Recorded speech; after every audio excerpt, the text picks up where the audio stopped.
Shalom, haleluya. Hari ini kita akan lanjutkan mengenai pembahasan yang kemarin. Ya, saya welcome dulu ya untuk teman-teman yang baru pertama kali gabung ya, atau beberapa kali, 2-3 kali bergabung ya. Selamat datang di Family Pelayanan Menorah. Dan kita akan bertumbuh di dalam pengenalan akan Daftar Elohim dengan akar pola Ibrani yang benar.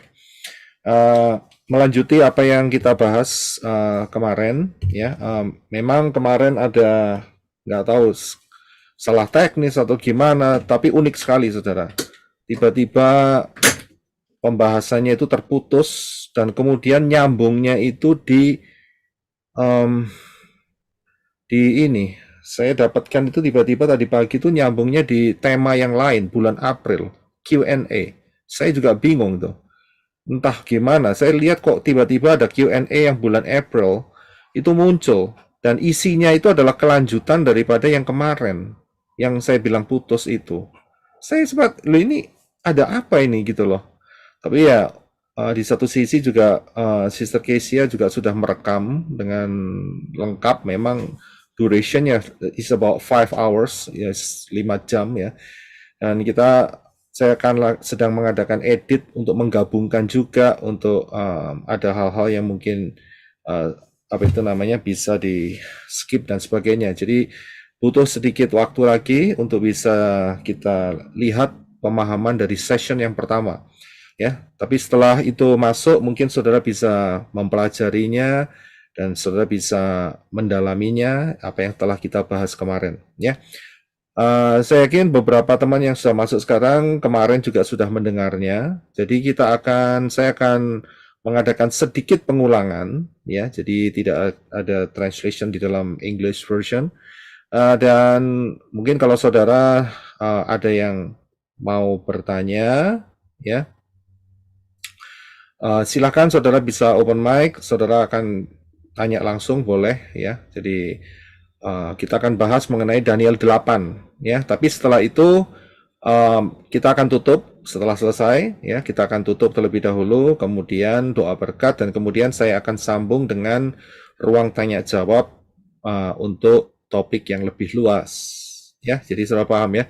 Jadi kalau saudara ada pertanyaan-pertanyaan untuk topik yang tidak di dalam Daniel Fatsal yang ke-8, mohon disimpan dulu, nanti setelah doa penutup dan pujian terakhir, saya akan tetap buka ruang kesaksian, bukan kesaksian ya, ruang pertanyaan jawab dan sedikit kesaksian sehingga saudara bisa bertanya di sana ya. Jadi kita akan fokus saja untuk yang sekarang ini di Daniel Fatsal yang ke-8. Ya, paham ya? Ya, saya akan mulai dengan hal, jadi kita agak santai saja ya untuk pembahasan session yang kedua ini. Kenapa saya lakukan ini? Karena pemahaman Wahyu pasal 8 ini tidak banyak. Ya, rata-rata kita dari Kristen. Semua kita harus mengakui kita dulu dari streamnya itu Kristen. Ada yang Katolik, ada yang Reform, ada yang macam-macam. Dan rata-rata itu tidak banyak membahas mengenai Daniel pasal yang ke-8. Biasanya yang dibahas itu adalah Daniel 7, kemudian Daniel 9. Ya, untuk penglihatan Daniel ya. Itu yang sering dipelajari, sering dikutip dan sering dikotbahkan ya. Akan tetapi Daniel 8 tuh hampir tidak ada, kecuali grupnya si Seven Days Adventist ya. Nah, tetapi kita sudah buktikan bahwa kemarin itu dengan pola yang benar ya, ternyata apa yang diajarkan di Seven Days Adventist itu tidak mengena sasaran, bahkan dengan kata lain itu sebuah kekeliruan yang besar. Ya, sangat keliru sekali. Ya, dari awal penghitungannya kemudian sampai di akhirnya tahun 18.844 dan kemudian karena tidak terjadi apa-apa, mereka membuat kisah yang seenaknya mereka sendiri. Sehingga mereka membuat kisah bahwa yang dikuduskan itu adalah bait suci yang di Syamayim. Lah, ini kan aneh. Dasar firmannya tidak ada. Ya ini loh saudara. Ya, udah dasar firman nggak ada, diada-adakan. Tapi anehnya sampai hari ini tetap dipegang. Itu wah, saya bilang itu halusinasi yang dipegang untuk masa jangka waktu yang panjang. Ya, jadi sama sekali tidak punya dasar firman. Dasar firmannya cuma satu, ya, satu ayat saja yang kemarin tuh ya. Daniel 8 ayat ayat berapa? 14 kalau nggak salah. Ya, cuman itu saja. Dan mereka mengembangkan sebetulnya yang disucikan adalah Syamayim, apa itu namanya bait suci yang di Syamayim. Nggak ada itu ceritanya kayak gitu, ya nggak ada. Ya, dan disitulah banyak orang yang terkecoh. Nah karena itu, karena ini baru di kalangan yang dulunya kita adalah kekristenan, karena itu saya akan coba pelan-pelan mengulangi sehingga saudara dapat memahami. Ya, haleluya. Ya, saya akan mulai terlebih dahulu dengan hal ini sehingga saudara betul-betul paham. Ya, kita harus paham. Baik, sebentar ya.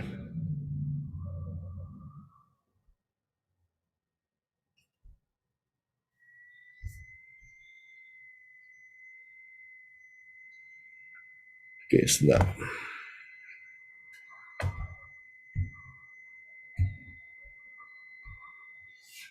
Ya, kita harus paham untuk dapat memahami kebenaran daftar Elohim. Kita harus kembali ke akar pola Ibrani yang benar, ya.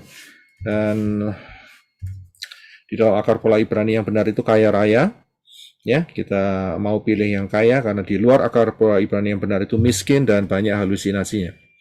Kemudian kita juga harus paham bahwa prinsip nubuatan adalah pola. Ini penting sekali ya. Ini sangat-sangat penting sekali. Jadi prinsip nubuatan adalah pola. Banyak yang tidak paham. Kemarin sudah saya jelaskan. Nanti pengajarannya saudara bisa lihat lagi saat saya sudah upload kembali. Ya. Dan kemudian saudara jangan pernah lupa bahwa satuan waktu Bapak Yahweh adalah angka 7. Ya, ini penting sekali. Ya, karena itu kita ada 7 hari. Kemudian kita juga ada yang namanya tahun Shemitah, yaitu tahun yang ketujuh dari putaran 7 tahun. Kemudian kita juga ada jangka waktu manusia diberi oleh Bapa Yahweh selama 7.000 tahun. Ya, 7.000 tahun. Kita sudah hampir memasukin tahun yang ke-7.000. Kita sudah hampir menyelesaikan tahun yang ke-6.000 ini. Ya, kita harus paham di situ ya. Ya, ini adalah sesi yang kedua. Nah, saya mau memberikan pertanyaan buat saudara. Mengapa terjadi perbedaan pemahaman firman Elohim? Ya, mengapa terjadi perbedaan pemahaman firman Elohim? Kalau menurut saudara gimana?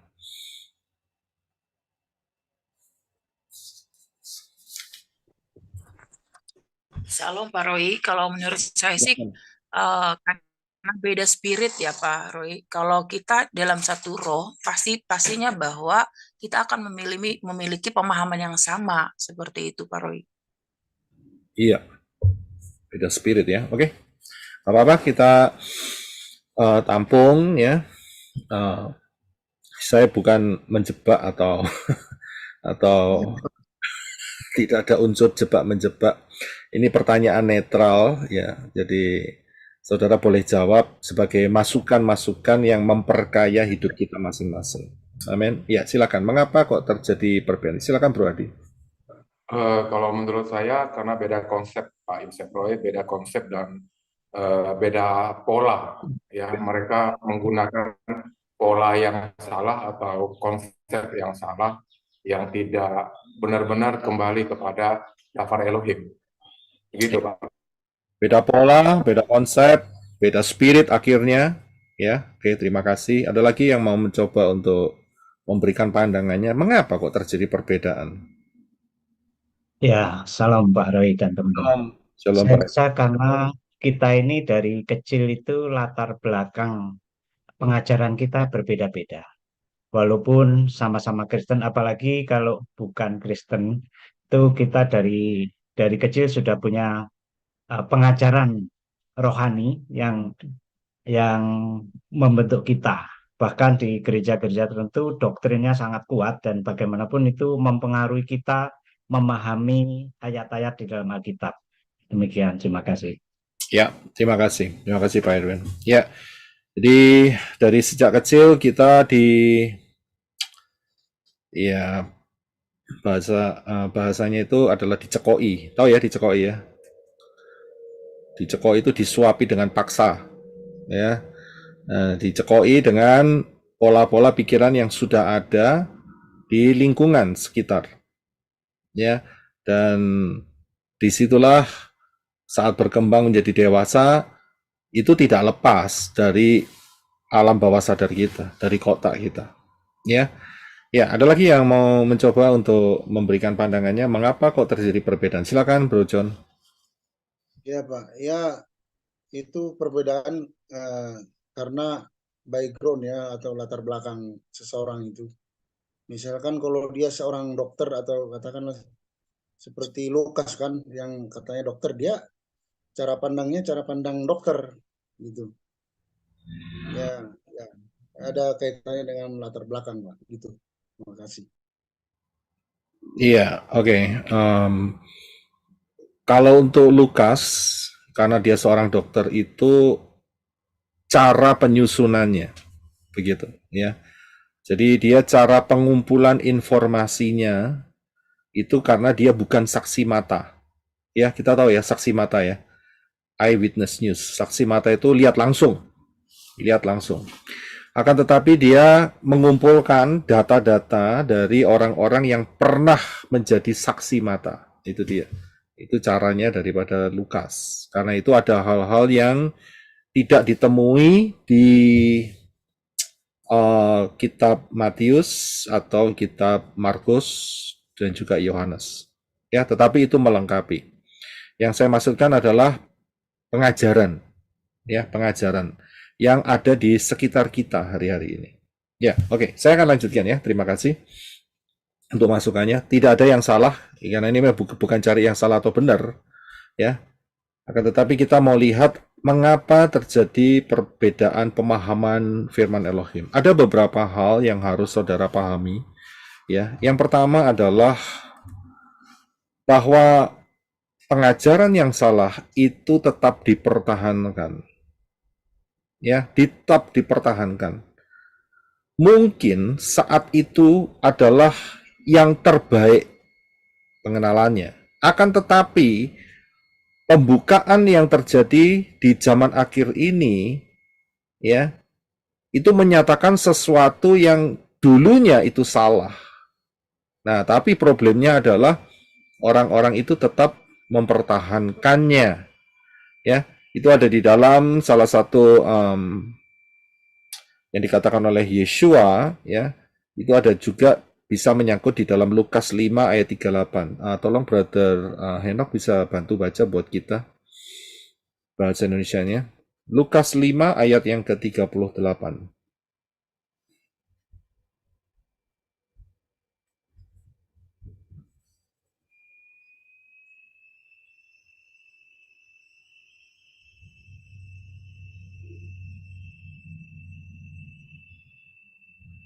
Brother Henok, Arizona. 38, oke, Mak. Lukas 5:38. Namun, anggur yang baru harus dimasukkan ke dalam kirbat yang baru, dan terpeliharalah keduanya. Ya, terima kasih. Jadi, memang ayat-ayat ini bisa berbicara mengenai tabiat yang lama dan tabiat yang baru di dalam Yeshua.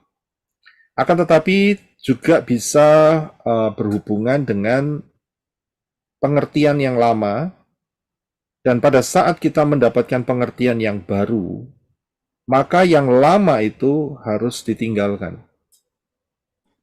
Harus ditinggalkan. Contohnya, dulu kita nggak punya pengertian mengenai ehad.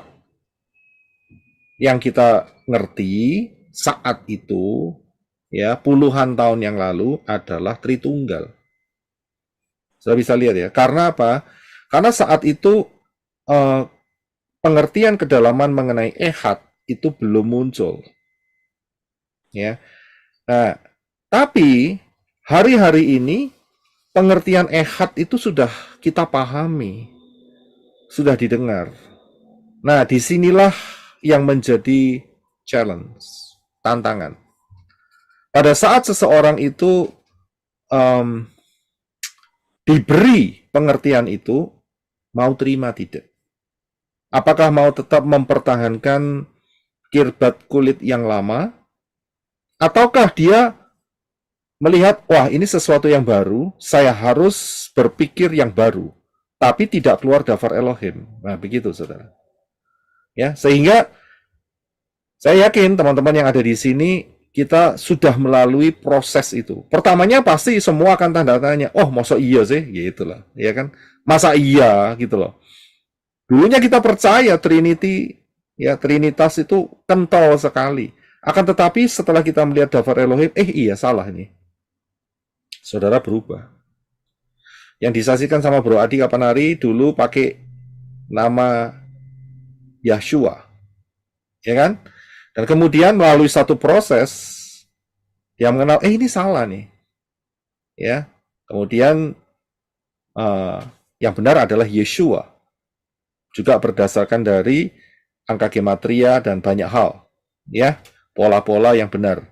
Nah, kemudian disitulah terjadi suatu proses, challenge, tantangan. Mau menerima yang benar atau mau tetap pakai Yahshua, begitu, ya. Dan kemudian barulah dengan melangkah yang benar dipakailah Yeshua, bukan Yahshua. Saya yakin dulu saudara juga mengalami proses saat saudara mungkin saat itu mempertahankan bahwa Allah itu adalah sosok yang harus disembah. Betul kan ya? Itu proses. Akan tetapi di dalam prosesnya ternyata terbukti, ternyata nggak demikian. Akarnya nggak ngomong si Allah, tetapi Yahweh. Nah, begitu. Ya kan? Nah, dari situlah maka kita harus mengambil keputusan. Tidak lagi menyembah nama yang lama. Kita tahu, ternyata konsepnya salah. Ya, tapi kalau diterus-teruskan, ya saudara yang pecah. Dikatakan di dalam Lukas tadi, kalau sampai tetap menggunakan tempat kulit yang lama dan terjadi pemuaian, karena anggur itu memuai, maka dia akan pecah dan diinjak-injak. Tidak bisa tersimpan dengan baik. Ya, jadi saudara paham di sini. Jadi di sini kita bisa melihat, ya betul, Allah itu ternyata adalah sesembahan orang Islam. Gak apa-apa, balikin aja sama mereka. Tapi kita tahu konsepnya di dalam bahasa Indonesia, kata Allah itu memang dirancukan, dibingungkan.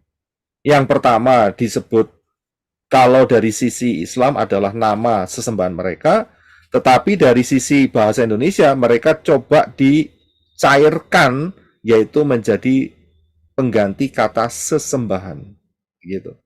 Ya, itu dia. Nah, ternyata saat kita kembali ke akar pola Ibrani yang benar, ternyata orang Israel tidak pernah menyembah sesembahan yang namanya Allah, tidak pernah. Yang mereka sembah adalah Yahweh. Ya, gitulah. Kemudian juga kata Yahweh itu pun sendiri diencerkan. Haleluya disebut sebagai puji Tuhan. Salah. Jadi kata Yahweh diganti menjadi Tuhan, itu diencerkan, keliru. Yang benar adalah haleluya itu adalah pujilah Yahweh, gitu ya, karena kata Yahweh itu tidak bisa diganti karena adalah nama, gitu. Begitu juga dengan kata Allah itu adalah nama, jadi tidak bisa diencerkan, diganti menjadi sesembahan, tidak bisa, karena hakikatnya adalah nama pribadi. Ya, nah dari situlah itu suatu proses. Saudara mau meninggalkan kulit yang lama, atau mau tetap mempertahankan, atau mau menggantinya dengan tempat kulit yang baru. Ingat ya, sedikit informasi bahwa dulu itu belum ada teknologi plastik dan botol daripada botol kaca ya, atau yang terbuat dari kaca ya. Jadi mereka menggunakan kulit hewan yang dikeringkan dan dijahit dengan rapat, ya, beberapa lapisan, dan mereka pakai untuk menyimpan wine atau menyimpan anggur, ya. Itu cara mereka. Bahkan kesalahan ini tetap dipertahankan sampai ribuan tahun. Nah, itu mengerikan. Contohnya apa? Ya, waktu-waktu dekat inilah. Besok Natalan. Ya kan? 25 Desember.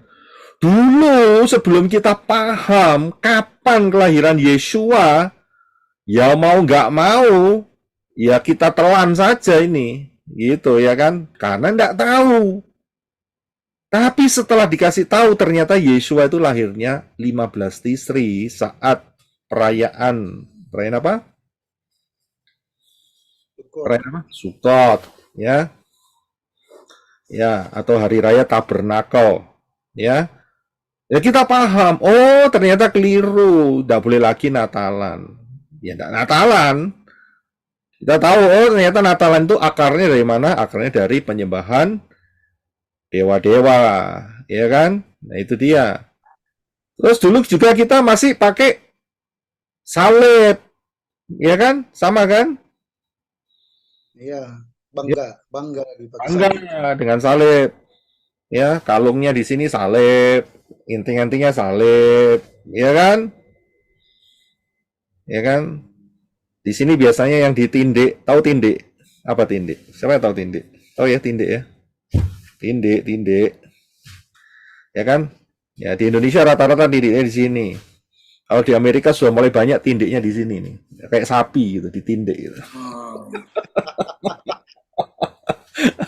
Ditindiknya sini. Di sini. Di sini. India Pak, juga di India. Ya, tindikin semua, dibeber, ditindik semua. Wah. Nggak percaya tanya sama di Portland banyak itu. Saya mampir di Portland, wah ini kok kayak Sodom dan Gomora gitu. Ya. Jadi dulu percayanya ya pakai salib. Ternyata kita tahu, dikasih tahu salib itu nggak lebih daripada guletin. Tahu guletin? Eksekusi mati. Ya, guletin itu alat pemotong kepala, itu guletin. Bikinannya Prancis punya itu. Ya, kita tahu, oh ternyata kita nggak bisa pakai itu. Tapi lambang yang Bapak Yahweh sahkan adalah menorah.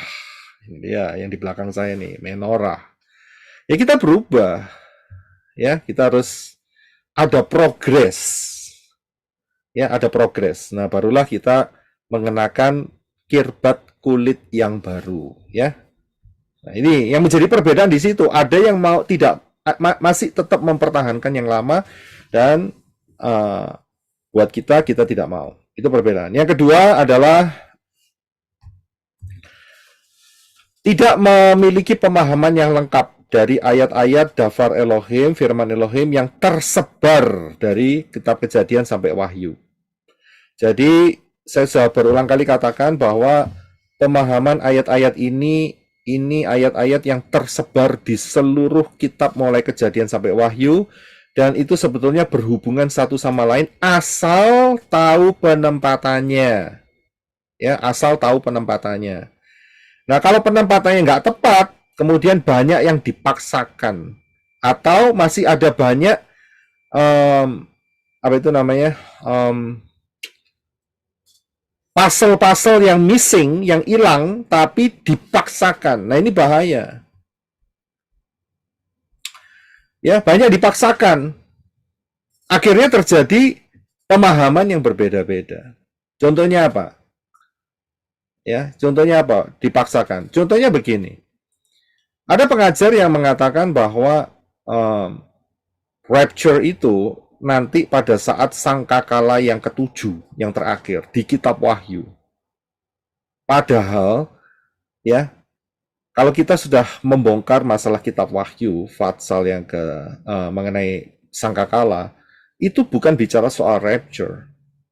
Orang ini yang selalu memberitakan kebenaran ini dengan cara yang salah ini karena mereka biasanya tidak memiliki pemahaman yang lengkap. Memang tidak punya.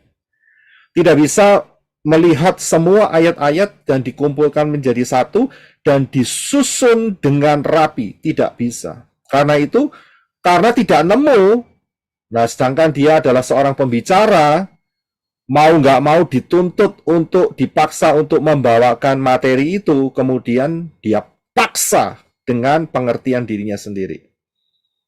Ya, dia paksa, wes dicocok-cocoke, gitu loh, ngerti ya? Padahal nggak cocok, ya, tapi dicocok-cocokan. Lah ini nipu namanya, ya kan? Nah, mereka juga nggak mau dianggap sebagai orang yang tidak mempunyai pengetahuan akan Dafar Elohim. Kan bahasa Norwegianya itu kan ngisin-ngisini gitu ya. Kan isin gitu ya. Kan malu. Wow, pembicara kok gak ngerti ya kan. Kapan rapture dan sebagainya gini. Wah, kan malu ya. Jadi mereka dipaksa. Akhirnya mereka memaksa satu konsep yang salah. Ya. Di sini hati-hati. Ya, sejak dulu saya mempunyai sebuah prinsip.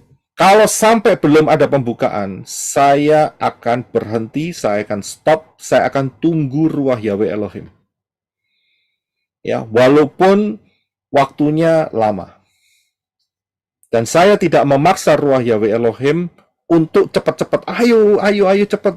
Roh Kudus, ayo ruah Yahweh Elohim cepat nih kasih saya pengertian nih, karena saya harus khotbah soal ini. Tidak. Ya, kalau belum dibukakan, saya akan berhenti, saya akan stop, saya akan memilih seperti Miriam. Ya, beberapa kali saya sudah katakan, Miriam itu menyimpan segala sesuatu di dalam hatinya. Bukan menolak, tapi kebanyakan yang sekarang kan menolak. Ya kan? Diberitakan mengenai 2026 ditolak. Saya nyatakan tidak percaya akan 2026. Ya, terserah kamu tidak percaya. Ya kan? Yang rugi ya kamu sendiri kalau tidak berjaga-jaga. Tapi ngomongnya dengan cara yang alasannya dengan cara apa? Oh, nanti kalau tahu tahunnya, nanti kan berarti masih ada kesempatan untuk berbuat dosa. Wah, itu kan mentalnya, saya bilang miskin sekali itu mentalnya. Ya kan?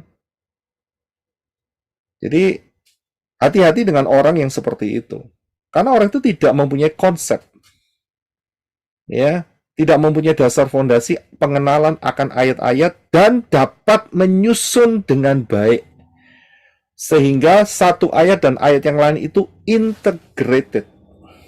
Klop satu sama lain. Mereka tidak punya. Dan untuk mencapai hal itu butuh waktu sebetulnya. Butuh waktu. Tahunan, saudara. Bahkan puluhan tahun. Hari ini saya memberikan kepada saudara itu sudah dalam bentuk matang. Jadi saudara nggak perlu harus ini bagaimana. Saudara pasti akan sedikit bertanya, tetapi sebetulnya apa yang saya berikan itu seperti gini. Saya itu seperti koki, tukang masak. Dan saya sudah ramu bahannya semua. Ini kalau bicara soal koki ya. Itu kemudian saya tinggal menyajikan kepada saudara, inilah dengan dasar-dasar fondasi yang dapat dipertanggungjawabkan. Ya, jadi saudara paham. Ini yang saya sampaikan kepada saudara, ini dapat dipertanggungjawabkan dengan alasan apa misalnya. Ya, ayat ini tidak bertentangan dengan ayat ini dan ini saling mendukung di sini dan berbicara mengenai ini, posisinya di sini, itu ada semua. Beda dengan mereka yang di luar. Mereka asal comot, nggak ngerti, dipaksa. Saya pernah katakan dengan satu istilah, yaitu memperkosa ayat. Ya, dipaksa begitu saja. Bubar akhirnya. Tapi, repotnya, orang sing dengarkan kok ya mau, gitu loh. Ya karena mereka nggak punya pengertian. Ya, belum lagi karena sungkan. Wah, nggak enak nih. Udah kenal baik. Ya, itu kan dulu kan ketua persekutuan doa. Itu kan dulu adalah misalnya gembala lokal atau apakah ya, pernah ditolong lah. Ya kan? Sehingga apa yang mereka ucapkan itu suatu kebenaran. Karena sungkan. Nggak boleh. Ya. Saudara percaya kebenaran karena sungkan. Keliru, saudara. sungkan sama orangnya. Nggak boleh. Saudara percaya kebenaran itu karena memang ada tertulis di dalam daftar Elohim. Kalau nggak tertulis, jangan diada-adakan. Ya contohnya seperti si Seven Days Adventist itu mengenai tahun 1844. Itu nggak ada diada-adakan dan dipercayai sampai hari ini. Halusinasi itu dipercayai sampai hari ini loh. Mengerikan saya bilang. Ya, jadi saudara harus paham. Jangan karena sungkan. Tidak. Tapi dasar fondasi iman saudara adalah dari pendengaran akan firman. Itu dikatakan oleh Rabi Saul. Dan firman dari kebenaran yang telah diberikan oleh Yeshua HaMashiach. Ya, paham ya dalam hal ini ya. Ada yang mau tanya nggak? Nggak ada, oke. Jadi paham ya, saudara ya. Oke, saya lanjutkan. Yang ketiga, ya, yang ketiga adalah dari sudut pandang yang salah. Ya, sudut pandangnya salah. Semuanya udah benar, tapi cara pandangnya salah. Ya, cara pandangnya sebagian besar ini dibagi menjadi dua, yaitu sebelum kematian Yeshua dan sesudah atau setelah kematian Yeshua. Cara pandangnya salah, maka terjadi perbedaan. Contohnya apa?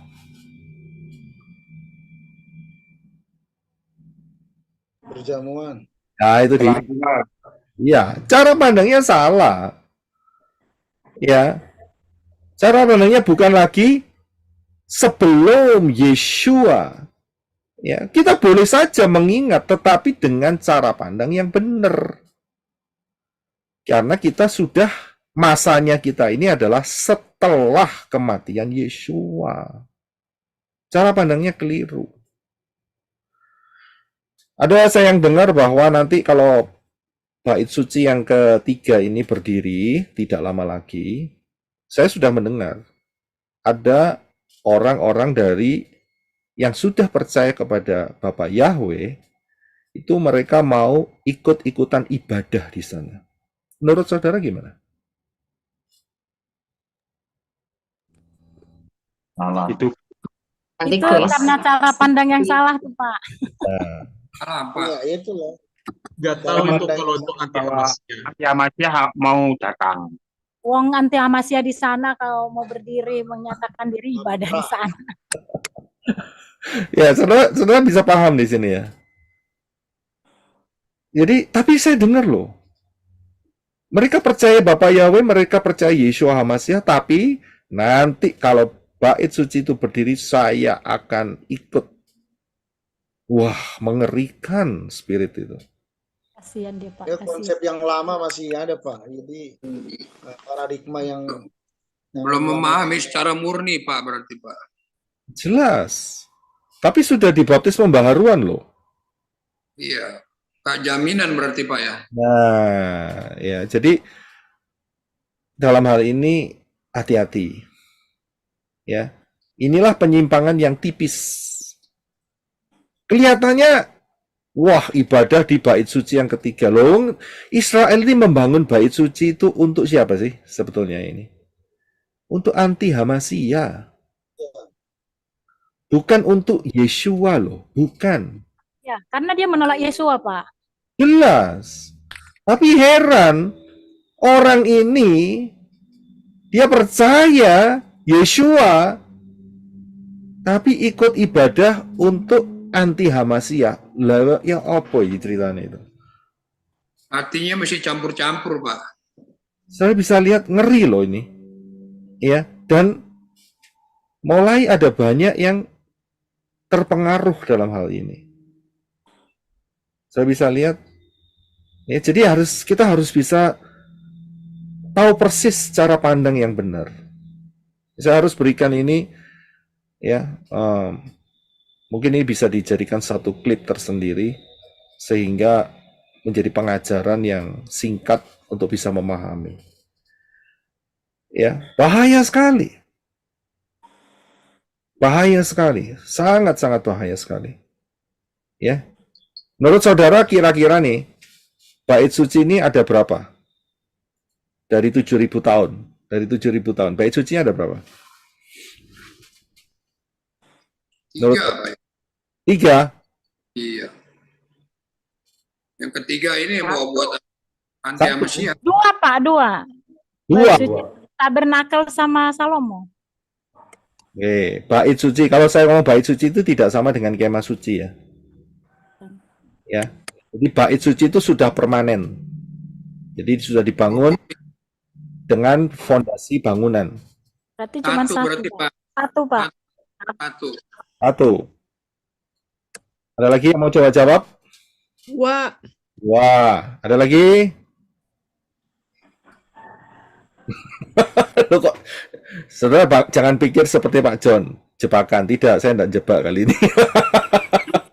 Secara Stay dulu, Pak. fisik 1, Pak. Bait Tapi suci kalau penggenapannya kita nih bait suci Elohim banyak sudah. Fondasinya satu, Bait tapi ini suci yang ini cuma kedua 1, Pak. dibangun. Karena bait suci itu ada di Yerusalem, cuma di sana. Iya, memang fondasinya satu. Ketiga, Pak. Ada Yang satu, sekarang bait ada suci 3. Gimana Bu, Sister Ice? Oh, sorry. 1 di Silo ya, Pak? Ada di Silo, 1 di Yerusalem. 3, Pak. Ini masih kemah. 3. Oh, masih Ada 1, ada 2, ada 3. Ada lagi? Ada yang ngomong 1, 2, 3, Pak. Ada yang ngomong 4. Kok nggak ada yang ngomong 4? 1, 2, 3, 4. Oke, yang pertama siapa? Dibangun sama Solomon. Salomo, betul. Yang kedua siapa? Bangun sama Nehemia sama Esra. Ya, direnovasi. Renovasi ya. Jadi yang pertama itu dibangun sama Salomo. Tapi duitnya, hartanya siapa? Daud, Pak. Daud. Dawid. Ya, betul ya. Yang kedua adalah karena dia dijebrol ya, diporak-porandakan oleh Nebukadnezar, maka direnovasi oleh Nehemia. Nehemia Esra, itu ya zamannya. Kemudian dipercantik oleh siapa? Herodes. Herodes the Great. Dipercantik. Ya, karena untuk political memenangkan hati daripada orang-orang Yahudi. Itu zaman dari Romawi. Kemudian dirata tanahkan oleh siapa? Jenderal Titus tahun 70 Masehi. Titus. Sampai sekarang belum ada. 70. Ya, tapi hampir bangun. Betul? Berarti Betul. ini yang keberapa? Yang kedua. Ketiga dong. Ketiga karena ada renovasi ya. Yang ketiga. Saya bilang bait suci ketiga kan. Bait suci yang ketiga. Ya kan? Nah, terus habis gitu. 3. Setelah itu, Kita bait suci Elohim. Kita lah. Lah kalau kita bait suci Elohim mah sudah dari 2000 tahun yang lalu, mah. Iya. Nah, kita lagi ngomong soal fisik kok. Saudara jangan lupa Yehezkiel 40. Itu ada perhitungan daripada bait Elohim. Yehezkiel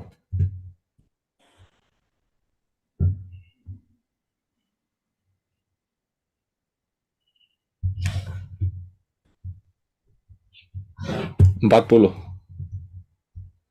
Ya, saudara baca sendiri mengenai bait Elohim. Yehezkiel 40, 41, ya, 42. Itu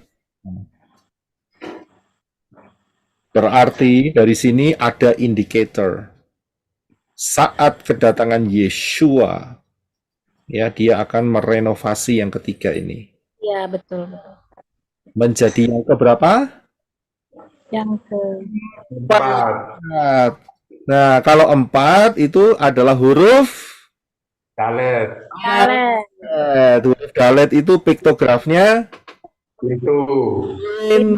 keselamatan. Karena itu Yeshua berkata, Tanak berkata, datanglah ke Bukit Sion, ke Yerusalem. Di sana ada pengajaran, di sana ada pintu keselamatan, di mana Yeshua akan memerintah selama 1000 tahun. 1000 tahun. Sudah lihat gambarannya di sini? Ya. Jadi salah paham ya. Kalau kita punya viewpoint yang benar, maka kita akan dapat pemahaman yang benar. Amin. Saya lanjutkan sedikit lagi. Jadi, pandangan yang salah itu bisa membuat pemahaman salah. Yang berikut.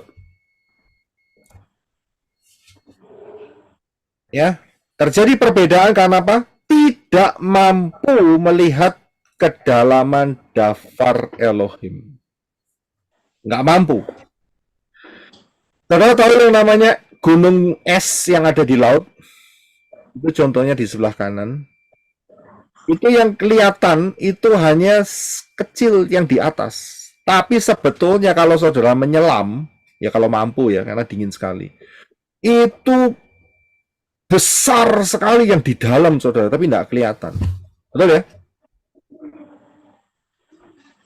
Ya, gambar itu saudara bisa lihat ya tadi ya. Yang di atas itu kecil, tapi yang di dalam itu gedenya luar biasa saudara. Banyak pembicara-pembicara tidak mampu melihat kedalaman itu, tidak mampu. Yang mereka lihat yang diublek-ublek itu cuma di atasnya ini aja. Dan sedikit yang di bawahnya. Tapi tidak mampu sampai dalam sekali, nggak mampu. Ya, karena apa ya? Karena 3 faktor yang di atas tadi, salah cara pandang, ya, kemudian juga salah untuk pengertian yang salah tetap dipaksakan, tidak bisa. Itu Pak, ada divine intelligence-nya itu. Nah, itu dia. Untuk bisa melihat kedalaman itu, ya, nah disitulah dibutuhkan yang namanya salah satunya adalah divine intelligence. Ya, saudara bisa paham dalam hal ini? Jadi nggak gampang, tapi bukannya nggak bisa, ya. Bapak Yawi kalau kasih kesempatan, pasti saudara mampu, pasti bisa. Amin. Tapi dengan kerendahan hati dan mau melalui proses-proses yang ada. Abraham salah satu contohnya, ya dia tidak tahu-tahu tahun saat dia sudah sampai di Kanaan, langsung Bapak Yahweh bilang, persembahkanlah anakmu. Ya memang anaknya belum lahir. Atau saat misalnya Ishak masih berumur 1 bulan atau 1 tahun, persembahkanlah anakmu. Ya belum. Tapi ditunggu Ishak sampai umur 30. 37. Ya, sekitar pokoknya 30 ke atas. Terima kasih, Brisco. Ya. Nah, disitulah baru satu dari sisi untuk Abraham sendiri, satu dari sisi untuk Ishak. Ya, itu kedalaman. Ya. Bapak Yahweh kan konsisten, tidak boleh menyembelih orang dan dipersembahkan. Itu kan pasti. Tapi kok kali ini permintaannya harus menyembelih anaknya sendiri untuk Abraham. Nah, kalau nggak bisa nangkep di situ, kedalaman itu nggak akan dapat. Tidak akan dapat. Ya, jadi itulah menjadi perbedaan. Kemudian sebentar ya.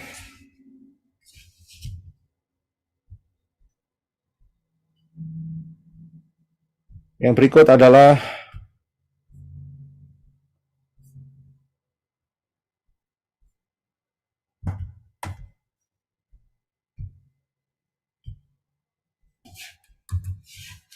yang keempat.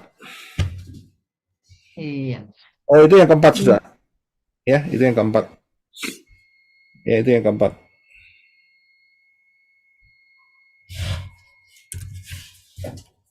Ya, itu yang keempat. Jadi ada 4 hal, ya. Pengajaran yang salah tetap dipertahankan, kemudian tidak memiliki pemahaman yang lengkap, dari ayat-ayat Dafar Elohim yang tersebar atau terserak, ya, kemudian dipaksakan, kemudian melihat dari sudut pandang yang salah dan tidak mampu melihat kedalaman Dafar Elohim. Ya, kemarin kita sudah melihat mengenai Daniel pasal 8 ini ada dibagi menjadi dua, yaitu mengenai penglihatan dan maknanya. Di sini saudara ada pertanyaan nggak? Mengenai pembagian Daniel pasal 8. Kita fokus di Daniel pasal 8 aja. Jadi saya sudah jelaskan itu jadi dua bagian mengenai penglihatan dan makna. Ya, nah maknanya disampaikan maksud saya, diberikan oleh Bapak Yahweh, disampaikan oleh Gabriel. beliau. Ya, oke, saya yakin saudara sudah paham di situ. Kemudian mengenai garis besar penglihatan, saudara paham ya? Domba dengan dua tanduk yang besarnya sebelah, ya, saudara sudah paham siapakah dia? Medo Persia. Medo Persia. Ya, kemarin masih ada beberapa yang meragukan atau belum paham, ya, tapi sudah jelas ya. Brisco sudah jelas ya. Yang tanya Brisco. Jelas ya, sangat jelas ya, sangat jelas. Jadi itu tidak terbantahkan. Oke, haleluya. Kita akan review aja sedikit. Kemudian kita sudah tahu si kambing, ya, dengan satu horn atau satu tanduk besar, ya, saudara sudah tahu siapa dia? Alexander the Great. Ya. Alexander the Great. Dan dengan kecepatan yang tidak menyentuh tanah. Kambing ini tidak menyentuh tanah itu berarti dengan kecepatan yang luar biasa. Ya, usianya masih muda dan dia sanggup menaklukkan dari Eropa sampai Asia. Itu luar biasa. Dan kemudian kambing ini menjatuhkan atau mengalahkan si domba, ya, saudara sudah tahu ya maknanya kemarin, bahwa Yunani adalah pengganti kekuasaan kekaisaran daripada Medo Persia. Kemarin kita sudah bahas, ya, dan tidak lama setelah peristiwa ini maka tanduk besar itu patah, yaitu kematian daripada Alexander Great, ya, kematian daripada Alexander the Great.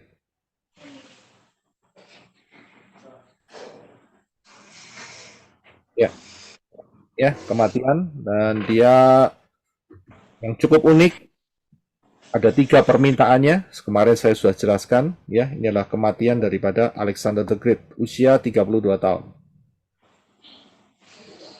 Setelah kematiannya, kemudian muncul 4 tanduk, ya, yaitu 4 jenderal daripada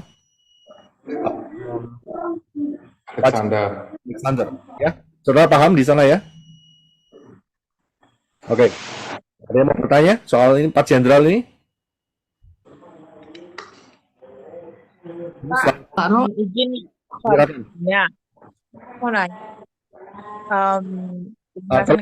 Tolong mute semua dulu. Ini Sister Rica, signalnya agak lemah ya. Silakan. Shalom Pak. Ini saya mau nanya, mungkin Bapak tahu tentang kenapa sampai Alexander the Great itu meminta tangannya di luar pada saat di dalam peti mati itu. Mungkin ada maknanya nggak ya? Iya, oke, terima kasih. Secara persis saya nggak tahu isi hatinya. Tapi yang jelas, Alexander the Great ini dia dididik oleh guru yang luar biasa. Kalau tidak salah Aristoteles. Ya. Dia tuh dididik dengan satu cara pendidikan yang betul-betul, kalau saudara bisa lihat itu sampai hari ini itu masih ada sisa-sisanya dari perkataan Aristoteles. Ya, kalau nggak salah orang itu namanya Aristoteles. Ya, dan dia dididik itu bukan cuma ahli perang, bukan cuma strategi, bukan cuma itu, tetapi secara istilahnya ilmu intelektual itu dia diperlengkapi dengan luar biasa dari sejak kecilnya. Begitu. Dan Filsuf ya Pak ya? filosofinya. Jadi dia perang itu bukan cuman asal menang, conquer kayak gitu ya.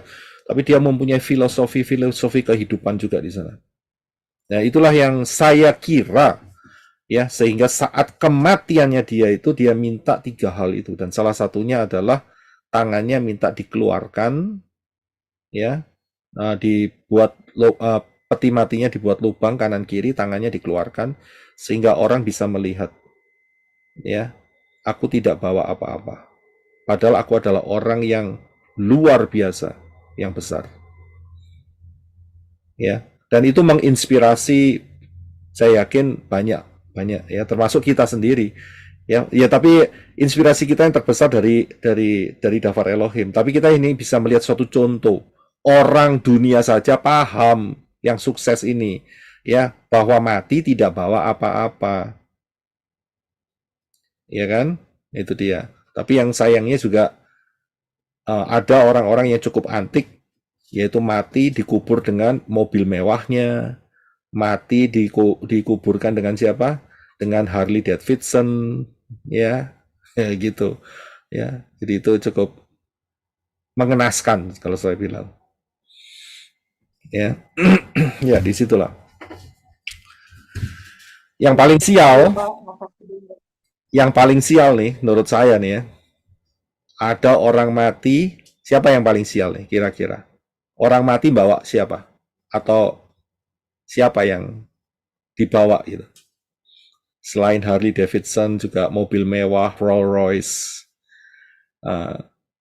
Kira-kira ada yang sial nggak? Yang sial itu adalah kalau sampai Firaun mati. Kenapa? Anak buahnya, Pak. Anak buahnya disuruh mati sekalian.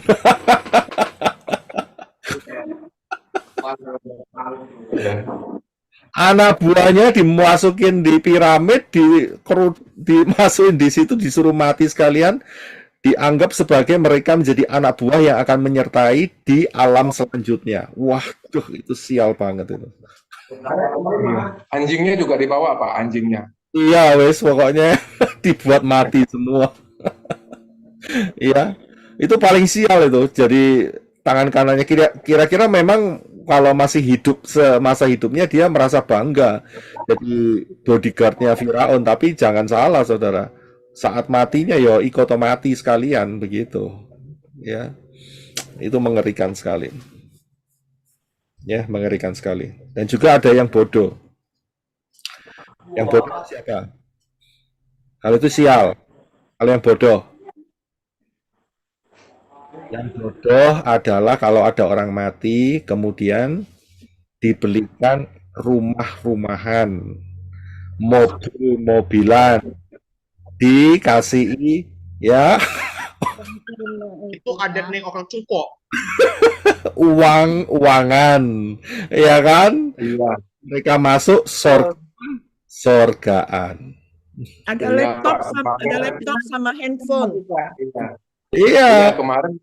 Kemarin waktu mau keluar kota, Pak, aku baru lihat itu ada orang pakai motor bawa rumah-rumahan itu. Aduh, kepikir. Dikasih makan pula Pak. Nah, itu yang paling bodoh itu. Ya kan? Ya. Ya gimana lagi ya? Manusia tuh lucu-lucu kadang-kadang. Oke. Ya. Padahal sudah dikasih contoh ya sama si Alexander the Great ya. Lihat nih, aku mati tidak bawa apa-apa. Ya kan?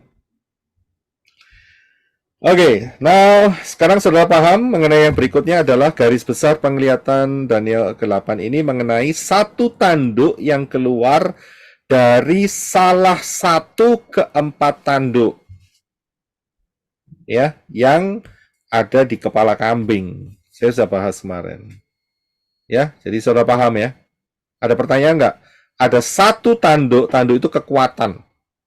Ya, yang muncul dari salah satu. Ingat ya, salah satu. Ya. Ya, oke, silakan Ibu Endang, silakan mau tanya. Dari 4 jenderal ini mana Pak yang memunculkan kekuatan anti Hamasiyah? Ya, kita bisa lihat itu ya di fakta sejarahnya ya. Kita bisa cari ya.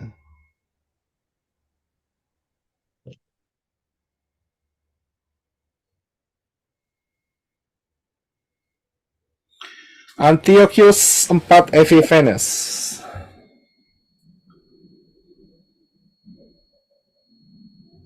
Ini dia asalnya dari mana nih? Ya, itu yang dari Seleucid Empire. Seleucid Empire. Oke, kita lihat ya.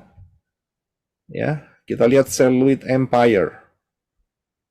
Kita lihat di peta nih. Saya carikan petanya.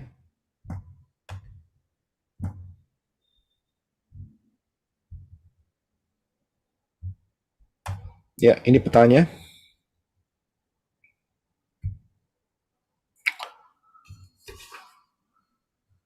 Seleucid Empire ini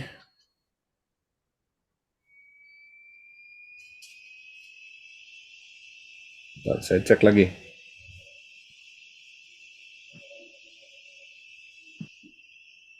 Ya, itu yang ada menguasai pertamanya itu adalah Seleucus. Ya, Seleucus. Kalau sudah lihat di peta sebelah kanan, Seleucus ya, itu menguasai daerah Babel, Elam, Persia, Media, Assyria, dan Tubal. Yang warna biru. Ya, yang warna biru. Bisa lihat ya. Nah, pertamanya itu daerah Israel, Kanaan, itu dikuasai oleh Ptolemy. Ya, kalau sudah lihat yang warna kuning sebelah kanan ya, peta ya. Warna kuning itu adalah Israel dan Egypt itu Mesir, itu dikuasai oleh Ptolemy. Tetapi di dalam perkembangannya terjadi peperangan antara kekaisaran ya Seleucus dengan Ptolemy. Ya, mereka mencoba untuk ekspansi daerah dan dimenangkan oleh Seleucus. Ya, empire-nya Seleucid. Nah, disitulah kalau saudara bisa melihat di Daniel pasal yang ke-11 itu dikatakan sebagai Raja Negeri Utara. Itu dia. Ya, Raja Negeri Utara.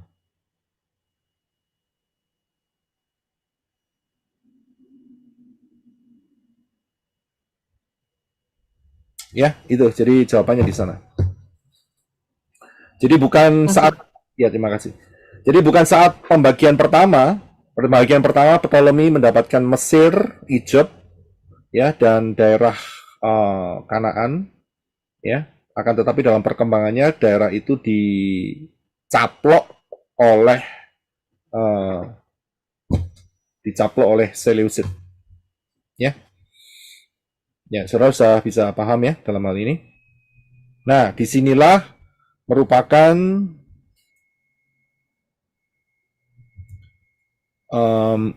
cikal bakal daripada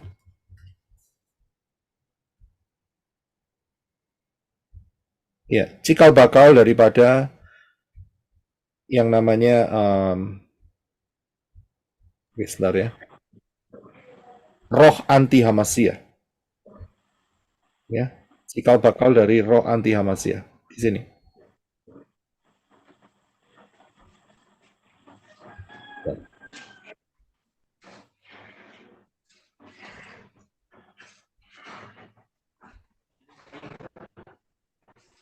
Ya, inilah cikal bakal dari dimulainya roh anti Hamasiyah. Jadi bukan satu kebetulan ya, kalau sampai mereka menggunakan kepala kambing sampai hari ini. Ya, yaitu pentagram tadi. Bukan satu kebetulan kalau sampai hari ini lambang si gereja-gereja itu ada kepala kambing. Ya, di sinilah hubungannya. Oke, sampai di sini saudara bisa paham ya? Lambangnya Pak Roy. kucing penjilat, Pak. Ya. Kemudian kemarin saya juga sudah jelaskan bahwa raja yang mengadakan suatu perubahan di bait suci, yaitu memasukkan dewa Zeus di dalam bait suci dan menyembelih babi, adalah Antiochus IV Epiphanes. Tapi saudara ingat ya, bukan berarti perhitungannya dimulai dari Antiochus IV Epiphanes, bukan. Ya, ingat, perhitungannya tidak dihitung di sana. Ya. Kalau dihitung dari sana nanti akan kelebihan tahun, saudara. Ya. Perhitungannya di mana? Perhitungannya dihitung sejak dari sejak perubahan. Karena apa? Karena zaman daripada Antiochus IV Epiphanes itu di daerah Eropa, Roma itu sudah mulai bergerak. Ya. Jadi sebelum Antiochus IV Epiphanes itu secara official ya melakukan seperti yang dilakukan sebagai gambaran anti Hamasiyah, di sana 100-200 tahun sebelumnya, ya sekitar antara 100-200 tahun sebelumnya, itu di Eropa sudah bergerak, yaitu Romawi, yang akan menjadi cikal bakal pengganti daripada Yunani, Greece.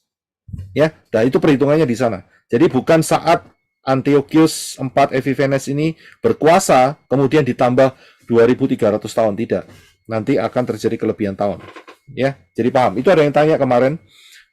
Mungkin saudara bisa mendengar jawabannya. Jawabannya ada di sini. Oke, haleluya. Ya, dari inilah merupakan satu gambaran mengenai spirit anti Hamasiyah. Mulainya spirit anti Hamasiyah. Saudara tahu kenapa kok dimulainya di sini? Ya. Kemarin saya sudah jelaskan bahwa inilah saat masa yang sangat mendekati datangnya Yeshua Hamasiyah. Ya, karena itu sebelum hal itu terjadi, mereka si Satan ini ya, malaikat-malaikat yang jatuh itu ya, mereka mendahului. Ya, mereka mendahului. Dan mereka mendahului dengan satu cara, yaitu Helenistik. Betul kan? Mereka selalu mendahului. Caranya setan itu sama. Dulu kita kan Kristen. Dulu. Ya kan? Itu kan. Tapi kalau kita lihat sekarang, ya kita nggak ikut lagi Natalan. Enggak. Itu sudah tahu salah. Tapi ingat, caranya setan itu kan mendahului. Saudara sadar nggak di sini? Diduluin. Ya kan? Ditipu dulu dengan Natal, dengan Paskah, Easter, didului. Ya kan? Nah, kita sekarang, kita sudah tahu ya, kita tidak ikutin. Kita sudah tahu kebenarannya tidak ada di Natalan dan Easter. Kita tahu kebenarannya kelahiran Yesus ada di Sukkot. Ya kan? Tapi kan, semua rata-rata kita kan mengalami, oh kita tahu kebenaran ini baru akhir-akhir ini. Gitu. Ya kan? Nah, tapi saudara harus lihat, apa yang dilakukan setan ini ternyata di hadapan Bapa Yahweh untuk mengadakan penyaringan. Saudara bisa lihat, disinilah yang akan kelihatan, yang akan tersaring, siapakah yang menjadi orang-orang yang dipanggil. Ingat, dipanggil, dipilih, dan ditetapkan. Banyak yang dipanggil, sedikit yang dipilih. Kitalah masuk di dalam yang dipilih. Dan kita terus masuk sebagai orang-orang yang ditetapkan. Ya, ingat, saudara jangan terkecoh dengan kata ditetapkan. Wah, enak sudah ditetapkan. Mau bertindak seenaknya sendiri, tidak boleh.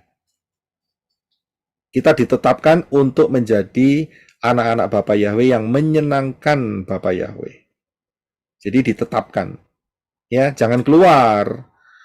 Banyak yang dipanggil, sedikit yang dipilih, dan kemudian ditetapkan. Ya, nah kita dulunya dipanggil, kemudian disaring. Disaringnya lewat apa? Ya lewat ini lagi.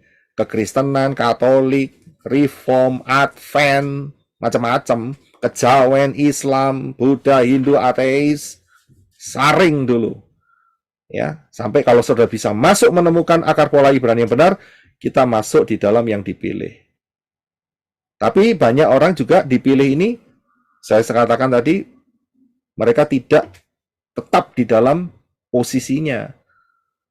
Ya, saat bait suci ketiga mau berdiri, mereka mau ikut-ikutan, ya, mereka ikut-ikutan untuk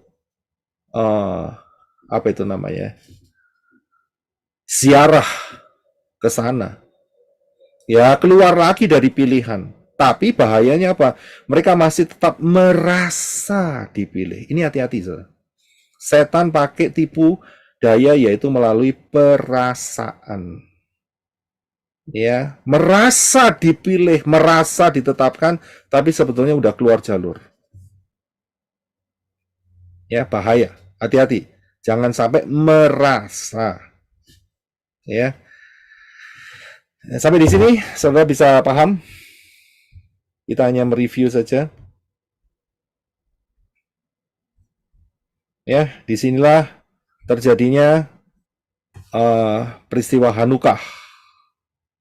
Ya, dari Makabi, Yuda Makabi. Yesua pun ikut di dalam, maksudnya pernah datang, ya, pada saat perayaan musim dingin. Sekarang ini kan musim dingin, saudara. Ya, ya yang di Indonesia nggak terasa ya. Yang paling musim hujan. Ya, tapi kalau di sini kita terasa musim dingin. Ya, disinilah perayaan Hanukah. Nah, seringkali mereka katakan perayaan Hanukah ini merepresentasikan juga Natal, ngawur lagi. Ya, bukan. Ya, bukan. Ya, jadi Hanukah dan Natal itu tidak sama. Tapi repotnya karena penanggalan Ibrani itu maju mundur. Nah, ya, jadi di satu titik sekarang ini jauh dari Natal. Ya, tapi kadang-kadang juga sangat mendekati saat 25 Desember. Nah, itu orang banyak terkecoh di sana. Ya, tapi ini dua peristiwa yang tidak sama, berbeda. Ya, dipahami ya. Haleluya. Ada yang mau ditanyakan soal ini?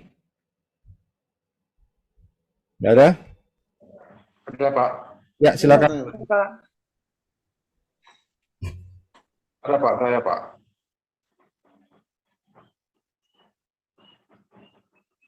Ya, halo.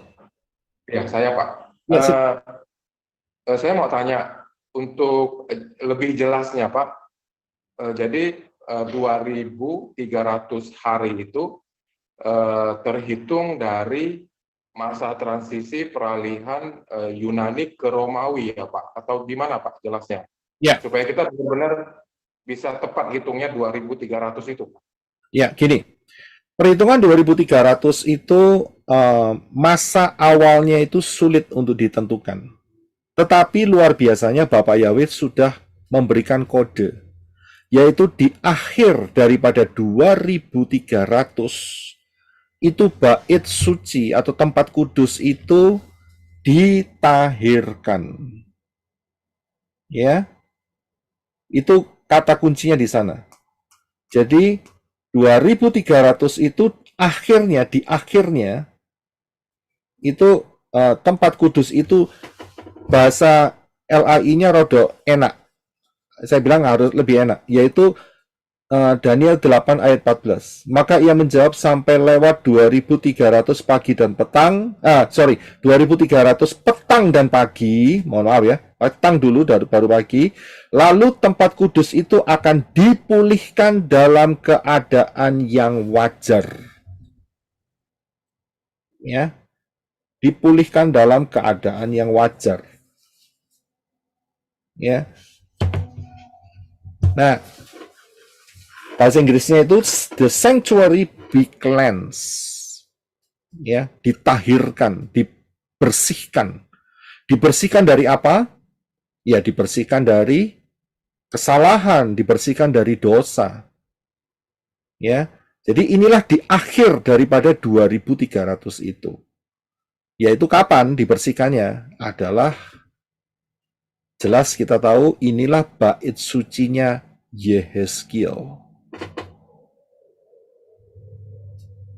Di mana Yeshua HaMashiach memerintah selama 1000 tahun di dalam kerajaan 1000 tahun. Bisa lihat di sini? Ya. Sekarang begini, kita sudah bahas mengenai bait suci tadi. Ada 4. Yang ketiga kan diinjak-injak oleh anti Hamasiyah, betul kan? Maksud saya begini, anti Hamasiyah masuk dan minta disembah sebagai Elohim. Berarti kan tempat itu dinajiskan. Ya kan? Nah, Daniel 8 ini, ayat yang ke-14, berarti kan belum berlaku. Kalau sampai ada bait suci yang masih dinajiskan. Tahun 70 Masehi, bait suci dihancurkan. Dinajiskan juga oleh Titus. Ya kan? Tidak dipulihkan, dihancurkan tambahan. Kemudian sekarang mau dibangun, beberapa saat ke depan akan dibangun bait suci yang ketiga.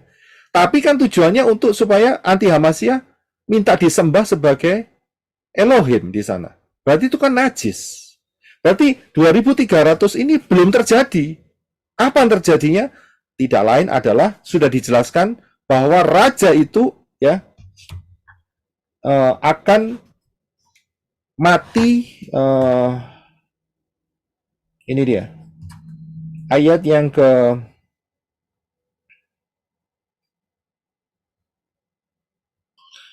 Daniel 8 ayat yang ke-25, bagian terakhir. Tetapi tanpa perbuatan tangan manusia, ia akan dihancurkan. Siapa dia ini? Tidak lain adalah anti. Ya, jadi itu kodenya di sana. Ya, nah setelah anti Hamasiyah dihancurkan, maka siapa yang menghancurkan? Orang Kristen? Tidaklah, itu kan prinsip Yunani itu, ya, salah cara pandang. Ya kan, yang menghancurkan adalah Yeshua HaMashiach. Betul kan? Tidak dihancurkan, tetapi tanpa perbuatan tangan manusia ia akan dihancurkan. Nah, disinilah akhir daripada 2300 petang dan pagi. Karena apa? Setelah itu Yeshua akan memerintah di mana? Di Kerajaan 1000 tahun. posisinya di mana? Kita harus tahu posisinya. Yerusalem. Pertanyaannya, kalau orang tidak ke Yerusalem ketemu Yeshua tidak? Tidak. Tidak.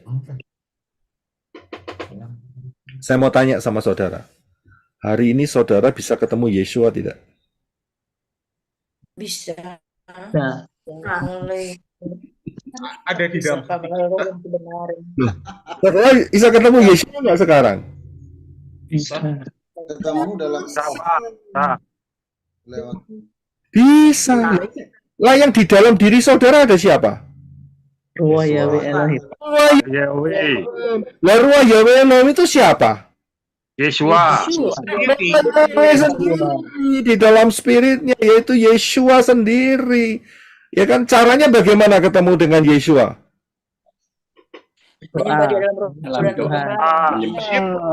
Yesus sudah ngomong akan datang masanya orang yang menyembah Bapa akan menyembah di dalam Roh. kebenaran.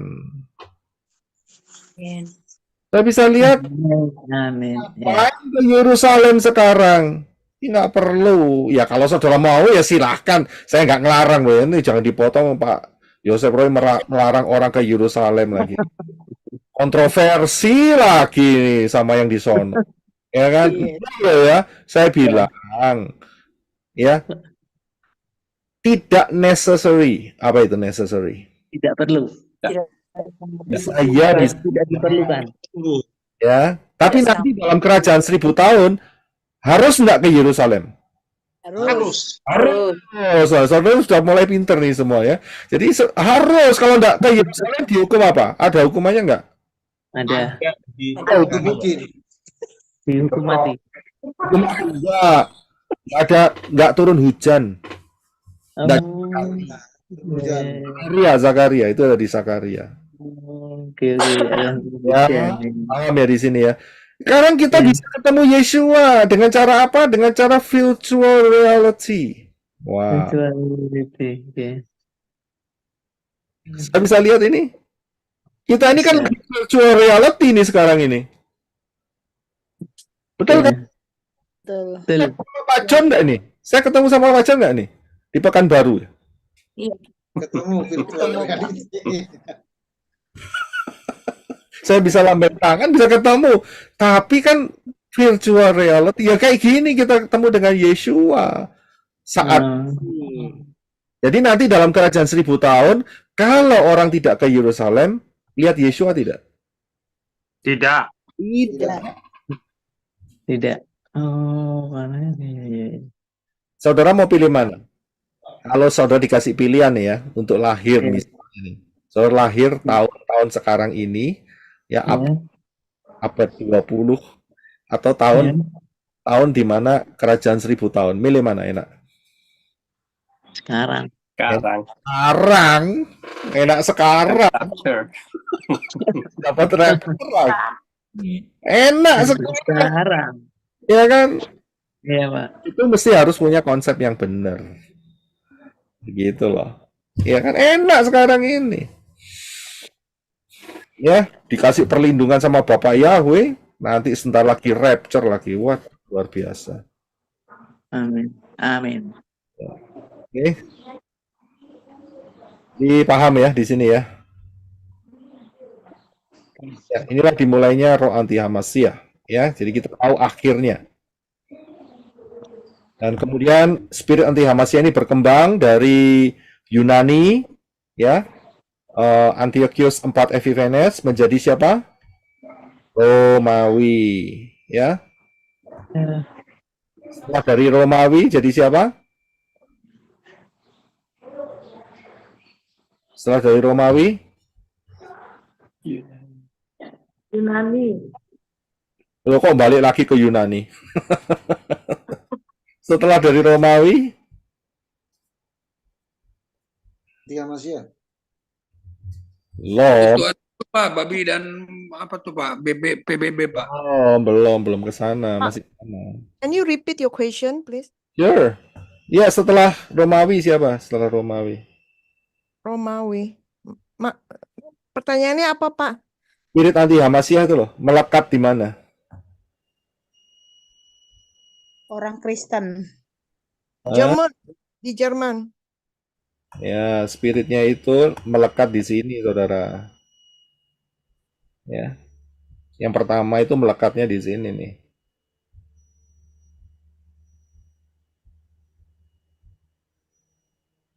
Melekatnya di sini. Nah, di sini. Ya, siapa yang mengalami ini tobat. Iya ikan. Kucing menjilat. Ya, ini dia. Romawi terpecah jadi dua. Ya, Romawi terpecah jadi dua. Oh, oke. Sama Sipro. Rosetan. Itu nanti Romawi terpecah jadi dua. Saudara harus ingat, kerajaan Romawi terpecah jadi dua. Ingat, kerajaan Romawi itu dilambangkan sebagai dua paha. Bukan paha patung. Romawi Timur, Pak. Romawi Barat Dan Romawi Timur. Drodok. Romawi Barat. Itu Italia sekarang ya? Di Rome, Italia. Romawi Timur, ibu kotanya Istanbul. Yes, Byzantium. Konstantinopel. Itu dulu. Byzantium. Terus kemudian menjadi Istanbul. Ya, jadi mereka jadi dua. Ya inilah yang namanya duo hybrid. Duo hybrid yaitu spirit anti Hamasyah, dua jalur. Ya kan? Nah, Yang barat sampai hari ini kuat, yaitu yang namanya si kucing menjilat, lemak ikan. Di timur tidak terlalu kuat, tapi ada yang namanya, saudara tahu enggak, namanya Gereja Ortodoks Timur. Yes. Saudara. Lah itu ya podo ae, itu sama saja sami mawon. Begitu loh. Ya kan? Itu juga ya saudara kembarnya kucing menjilat. Tetapi secara struktural mereka tidak tahan lama karena diganti oleh Martabak ya. Martabak. betul, diganti oleh Martabak. Terang bulan. Martabak Pak terang Roy mau bulan. tanya, Pak Roy, Ya. how about Vatican, Pak Roy? Gimana? Itu di bawah siapa? Vatican independent country? siapa? Vatikan. Vatican, ya gimana tuh? Dia Independen. di bawah Italia atau Vatikan gimana tuh? Tidak, itu negara yang paling kaya di dunia ini. Oh, dia asalnya dari mana? Dari Romawi juga kan? Iya, betul. Betul. Betul. Asalnya ya dari situ. Romawi jatuh kan, tapi dia tetap mempertahankan yaitu tadi yang di apa itu namanya, yang dikumpulkan di tahun berapa itu ya, oleh Konstantin, apa itu namanya, tahun 300 apa itu namanya, 300 sekian, siapa yang tahu itu? Duh, saya agak lupa sekarang. 325 ya, Pak. Ya 325. 325. Apa itu? Apa itu? Konsili. Konsili. Konsili Nicea. Itu mereka pertahankan di situ. Ya, sampai hari ini. Ya, sampai hari ini. Buatan manusia Pak berarti Pak ya? Saya bilang buatan setan Pak Budiman. Itu yang lebih cocok. Oh, setan, Kalau Pak. yang di Inggris, Pak, di Inggris. Orang Pak ya. Hah? Gimana? Yang di Inggris. Loh, yang di Inggris itu kan sempatnya juga itu. Nanti kan mereka kan selalu bergerak, ya kan? Ya itu yang namanya prosetan itu. Ya kan? Itu kan terjadinya karena movement prosetan itu ya. Yang di sebelah timur itu barat, yang di sebelah timur dicaplok sama martabak. Ya, ini dia. Ya. Pak Roy mundur ke Yunani waktu Ya. Torah itu diterjemahkan jadi Septuaginta itu pada zamannya gimana proses ceritanya, sejarahnya? Ya, jadi itu sudah dimulai sejak Helenisme. Kalau nggak salah Seleucid itu yang mengadakan Helenisme. Jadi grupnya yang Antiochus IV Epiphanes itu. Ya, itu sudah memulai yang namanya Septuagint, Helenisme. Oh, yang menerjemahkan itu rabi-rabi ya, 70 rabi ya. Iya, memang itu 70 rabi yang menerjemahkan di dalam bahasa Yunani. Tapi ingat saat itu mereka sudah merasakan pembuangan Babel sehingga mereka saat ketemu tulisan kata Yahweh mereka ganti menjadi Kurios. Oh. Ya, mereka sudah ganti. Tapi itu dia, karena itu saat kita lihat Septuagint maka tidak ada nama Yahweh di sana. Ya, bisa dipahami ya. Iya. Makasih Pak. Kenapa ya rabi Yahudi malah justru lebih condong ke bahasa Yunani ya? Bukan lebih condong, karena begini, itu Helenisme saat itu kan memang diberlakukan bukan cuma untuk Yahudi, tetapi untuk semua kepercayaan-kepercayaan yang ada di bawah kekaisaran Yunani, begitu. Jadi mereka harus menuliskan di dalam semua dalam bahasa Yunani. Bahasa Yunani saat itu adalah bahasa internasional. Oh, gitu. Nah, jadi maka 70 orang rabi-rabi ini ya mereka manut begitu loh, ya, manut. Kita di bawah tekanan, ya. Ya, bukan soal di bawah tekanan itu saja, akan tetapi ada anak-anak Yahudi yang tidak lagi bisa berbahasa bahasa Ibrani. ya, karena kawin campur dan sebagainya, karena terlalu lama di pembuangan, mereka bisanya bahasa Yunani. Nah, bahasa Yunani adalah bahasa internasional, jadi mereka untuk memudahkan mereka pakai yang namanya Septuagint itu. Tetapi di situ ada unsur penghilangan nama Yahweh. Ya. Pak Yosef Roy. Ya. Jadi dunia kekristenan yang kita tahu sekarang pada umumnya itu juga dari hasil Septuagint itu ya, Pak? Oh iya, jelas, sudah pasti. Karena itu nggak usah jauh-jauh. Tanya aja sama yang di luar. Perjanjian Lama ditulis dalam bahasa Yunani. Perjanjian Lama. Yunani. No, Hebrew. Perjanjian Lama Hebrew. Perjanjian Baru ditulis dalam bahasa Yunani. Itu salah. Salah. Itu pemahaman yang selama ini apa? Iya, udah turun-temurun udah 2000 tahun plus begitu loh. Bohongin. Kita dibohongin. Ya. Harusnya Hebrew juga Pak ya, yang perjanjian baru Pak. Nah, repotnya kita tidak tahu secara persis sejarah mengenai pemberontakan Bar Kokhba. Nah, itu dia Pak. Yang itu titik poinnya ada di sana. Sehingga ya mereka buat istilahnya kalau belajar kalau belajar agama Kristen kan ditulis pertanyaan untuk anak-anak itu. Perjanjian Lama ditulis dalam bahasa Ibrani 100. Perjanjian Baru ditulis di dalam bahasa Indonesia. Ya salah, zero. Ya kan? Yang betul adalah bahasa Yunani. Salah juga sebetulnya. Ya kan? Yang benar adalah dalam yang benar. Saudara bisa lihat di sini. Kerancuannya itu loh, saudara bisa lihat di sini. Ya. Hanya itu Pak, perdebatan itu antara si Kristen yang menganut bahwa perjanjian baru itu ditulis aslinya bahasa Yunani. Nah, karena waktu itu saya pernah dengar perdebatan, jadi waktu itu pro maksa dan moksa, kalau Bapak pernah dengar itu. Ada maksa dan moksa itu. Jadi kalau maksa itu yang pro ayunan, yang moksa itu yang sama dengan kita.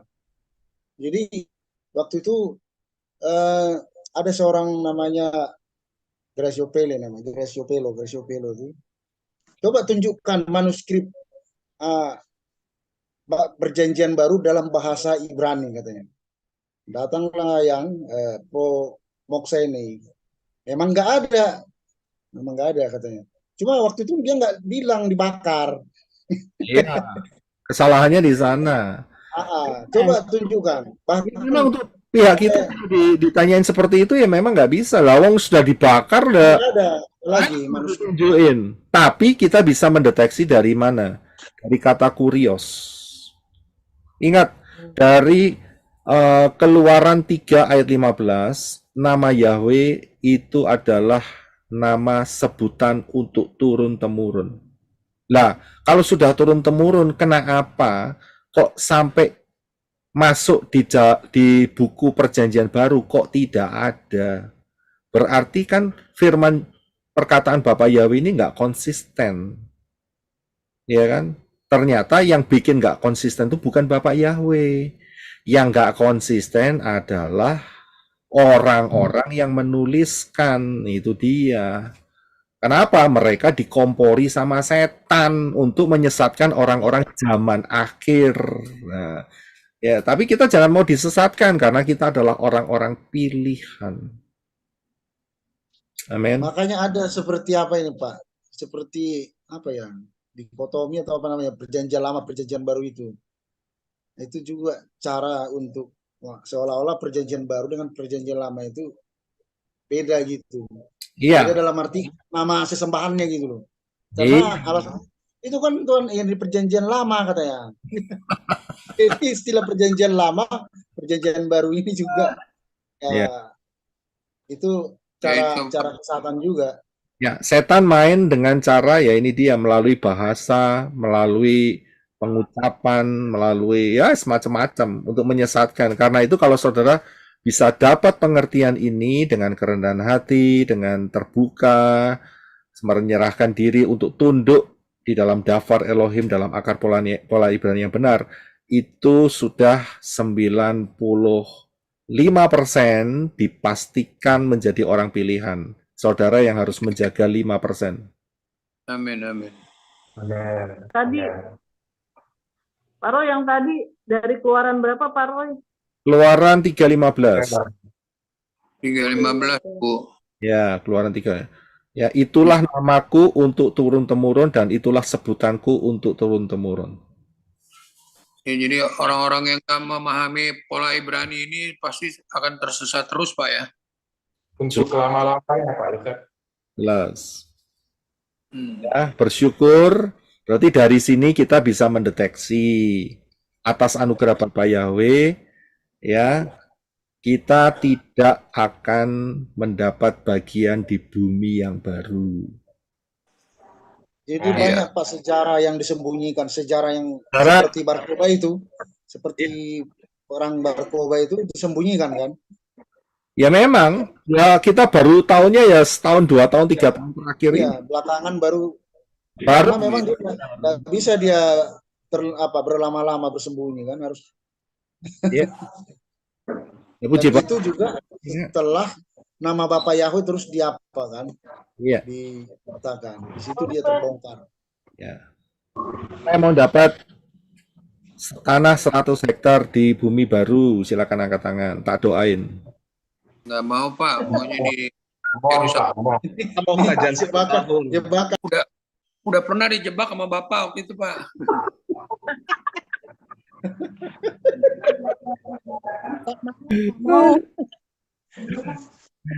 Pak Roy, murid-muridmu sudah pintar semuanya. Amin, haleluya. Nah, masalahnya ini kan kalau muridnya pintar berarti gurunya berhasil, itu namanya. Haleluya, amin. Amin. Dahsyat. Saya mau nanyain yang baru-baru masuk ternyata sudah dipotong sama yang sudah profesional, ya sudah. Oh, maaf Pak kalau gitu Pak. Karena kita nggak mau terjebak Pak.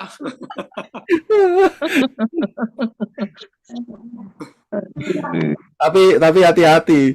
Ini jangan sampai terbangun opini bahwa wah masuk pelayanan menora ini ada penjebakan di sini. Nah, artinya itu kan sesuatu yang buat kita mata kita, hati kita melek Pak gitu loh. Itu apa itu? Itu challenge tuh Pak, challenge. Jadi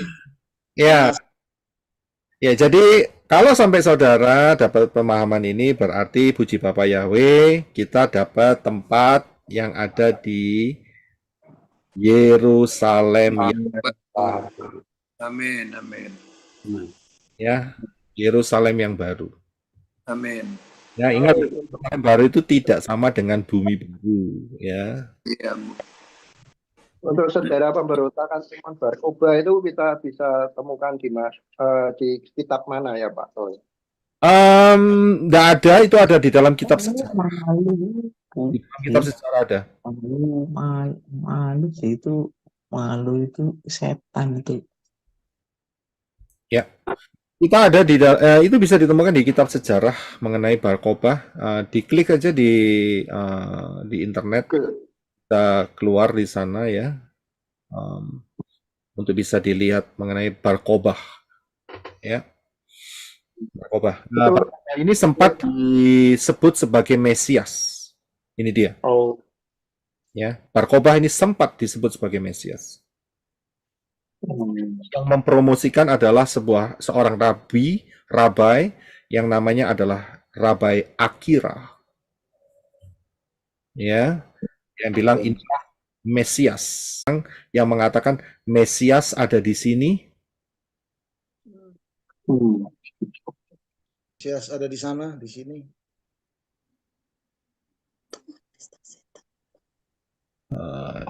Saya ada. Oke. Tolong tanya ini YouTube-nya down lagi nggak nih kayak kemarin nih? Kasih info saya nih. YouTube. Pak. Ada baik. Everything Lancar. lancar ya. Oke, haleluya. Lancar. Ya. Oke, sedikit lagi sebelum kita akhiri dan kemudian nanti kita akan masuk dalam ruang tanya jawab yang lebih luas. Jadi saudara harus paham bahwa yang di satu sisi adalah lemak ikan dan kucing menjilat, di satu sisi yang lainnya adalah ini dia martabak, ya martabak dan Minyak ikan. bulan bir. Bintang. Ya, terang bulan. Bir bintang, Pak. Jangan lupa bir bintang. Iya. Bintang tuh itu yang bikin mabuk, Pak. Iya, betul. Ya, bir bintang yang bikin mabuk.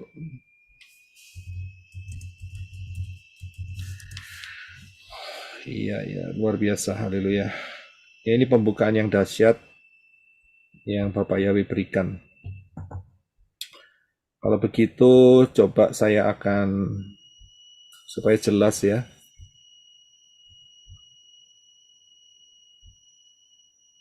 Ya, supaya jelas saya akan ganti ya komet ini dengan bir bintang. Oke. Bir bintang. Oh iya. Bercap kucing. Ya. Terang bulan dan bir bintang. Isinya teh, Pak. Oke. Jadi saudara paham siapakah si bir bintang dan terang bulan ini. Oke, puji Bapak Yahweh. Dan kita tahu setelah daripada zaman lemak ikan, bir bintang, dan kemudian siapa yang muncul setelah itu? Persekutuan babi-babi, Pak. Ya, betul. Ya, persekutuan badak babi. Badak babi. Badak babi. Bukan babi-babi. Saya kasih tahu mengapa kok saya menggunakan badak dan babi. Coba kita baca ayatnya ya. Yaitu di dalam Daniel pasal yang ke-3. Mengapa saya menggunakan badak dan babi? Daniel pasal 3. Tolong Brother Henok bisa bantu baca kita. Oh, Daniel pasal 2. Sorry, mohon maaf. Daniel pasal 2. Ayat berapa? Nah, ya, sebentar.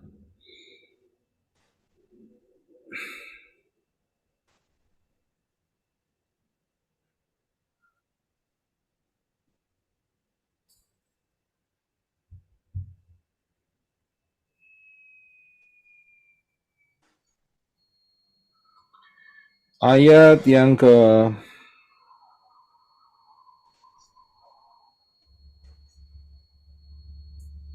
bentar ya, sebentar.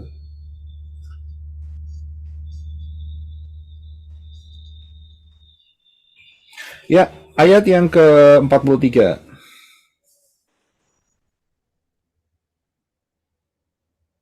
Silakan Brother Henok. Ya.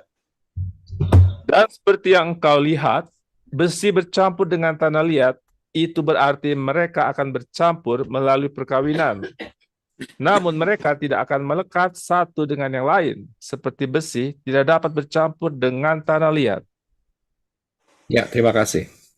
Jadi besi dan tanah liat itu ada di kaki ya, bagian kaki, telapak kaki ya. Ini belum 10 jari ya, belum 10 jari. Nah, inilah posisi kita sekarang ada di persekutuan badak dan babi. Badak itu kulitnya keras atau enggak? Keras. Kalau badak Lunak. babi empuk, lunak, ya kan? Nah, badak itu kayak besi. Babi itu kayak tanah liat, empuk, saudara. Karena itu saya pakai persekutuan badak dan babi, ya kan? Ya inilah percampuran antara besi dan tanah liat. Kalau saya bilang tadi Budiman ngomong persekutuan babi dan babi, wah kan nggak cocok begitu loh, ya kan? Sama-sama empuknya kan enggak kayak gitu. Karena itu saya pakai badak dan babi gitu loh. Iya, Pak. Salah nyebut saya, Pak. Nggak apa-apa. Terima kasih Pak Budiman. It's okay. Nah, saya tahu di persekutuan badak dan babi ini kan juga anti Hamasiyah, saudara. Anti Hamasiyah.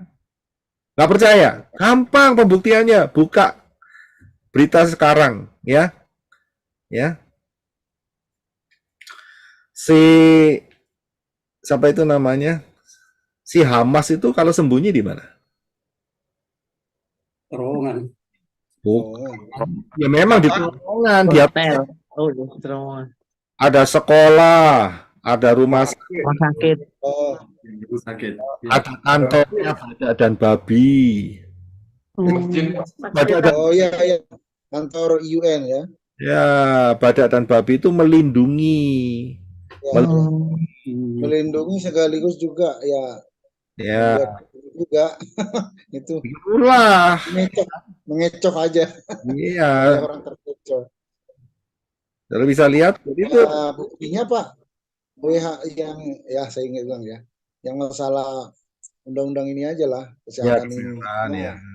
mereka acuannya ke badan-badan yang dibentuk oleh badak dan apa itu persekutuan badak dan babi itu. Iya jelas, sudah jelas gitu loh, ya kan, sudah jelas. Jadi kode-kodenya ada semua di sana, saudara bisa melihatnya. Oke, dan kemudian setelah badak dan babi, puncak-puncaknya ada di siapa? Yang terakhir ini, Hamasiyahnya langsung. iya, 10 jari anti Hamasiyah langsung. Lamanya berapa? 3,5 tahun. 3,5 tahun. Jadi saudara jangan terkecoh dengan pengajar-pengajar yang di luar sana mengatakan bahwa tribulation itu 7 tahun. Masa anti Hamasiyah itu 7 tahun. Ya, Iya, Pak. salah besar semua. Begitu loh. Hanya 3,5 tahun. Perhitungannya pakai perhitungan apa? Semita, Pak. Semita. Ya, bagi yang baru pertama kali ngikut, saudara harus bekerja keras untuk melihat semua pengajaran di channel ini. Itu yang pertama. Yang kedua, bekerja kerasnya harus diulang-ulang baru paham. Iya, betul, Pak. Pak, benar. Benar. Saya ini berusaha untuk membuat sesederhana mungkin. Tapi Iya. ujungnya enggak bisa ternyata. Ya, ternyata disinilah yang menjadi rencana Bapak Yahweh untuk menyaring saudara. Apakah saudara masuk hanya masuk sebagai orang yang dipanggil atau masuk sebagai orang yang dipilih? Itu Dipilih, Pak, maunya, Pak. Dipilih. Ya. Nah, kalau saudara baru masuk sekarang, ya pasti nggak ngerti apa-apa. Ya, saya anjurkan saudara harus belajar pelan-pelan. Ya, pelan-pelan. Jadi harus paham ya, Pak ya. Kalau nggak paham, nggak termasuk orang yang dipilih ya, Pak ya. Nah, kalau gitu kan nanti ujungnya jadi pengkritik. Karena nggak paham, sebetulnya sudah saya ajarkan semua di sana. Ya kan, kalau sudah mengkritik, ya sudah. Saudara menutup pintu pengenalan akan Dafar Elohim sendiri. Itu bukan saya yang nutup, saudara menolak. Ya kan? Nah, karena itu harus sudah saya berulang kali katakan bahwa ayat-ayat firman Bapak Yahweh ini terserak dan integrated. Itu bahayanya di sana. Udah terserak, ya kan? Nggak tahu cara nyatukannya. Wah, repot. Nah, kemudian salah untuk mengintegrasikannya itu, mengintegratedkan itu salah. Ya keliru akhirnya. Tapi kalau saudara sudah tahu, dimanapun saudara akan melihat keberadaan ayat, itu saudara akan tahu, ini masuk di dalam pola. Gitu. Ya. Saya mau nanya Pak Roy. Ya, silakan. Pak Roy, yang masalah kapan kitab saya mau nanya aja itu kapan dikanonkan kitab yang perjanjian lama sama perjanjian baru itu apakah dari kapan gitu Pak dikanonkannya? Maksudnya dikanonkan gimana maksudnya? Kanonisasi Jadi, mungkin. kan maksud saya gini kan yang terbit dulu yang ada dulu kan kitab Tanakh. Iya betul. Terus yang baru kemudian ada Brit Kadasah gitu. Nah kalau di kitab di Indonesia kan itu dua-duanya udah jadi satu gitu kan. Iya. Nah kalau di Hebrew sendiri apakah kitabnya ada yang udah jadi satu juga atau masih sendiri? Saya yakin. Iya, terima kasih. Saya yakin karena orang Israel menolak Brit Kadasah, maka dia di kitabnya cuma ada Tanakh. Iya kan? Tapi di daerah-daerah lain yang sudah mengakui keduanya memang disatukan oleh Yunani. Ya memang kita nggak bisa tutup mata, ya kan? Tetapi kita dapat pemahaman yang lebih dalam. Ya, kita lebih dalam daripada hanya ecek-ecek dari Yunani saja, begitu loh. Kita lebih dalam dengan pengenalan akan dasar fondasinya Torah, Nevi'im, Ketuvim, dan Brit Kadasah. Amin. Ya, jadi setelah itu yang terakhir adalah masa anti Hamasyah yang lamanya hanya 3,5 tahun, ya, dan tidak lama lagi akan siapa yang akan masuk? Siapa yang akan masuk? Masuk kemana, Pak?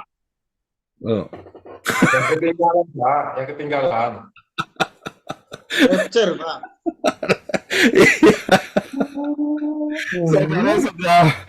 Sudah. Rapture. Kalau saya rapture nih, Pak. saya sebelum dijebak, saya duluan aja loh, Pak. Sudah pro semua di sini nih. Luar biasa. Haleluya. Pak, pertanyaannya menjebak, Pak. Pertanyaannya menjebak, Pak Roy. Ini bukan menjebak tetapi memahirkan.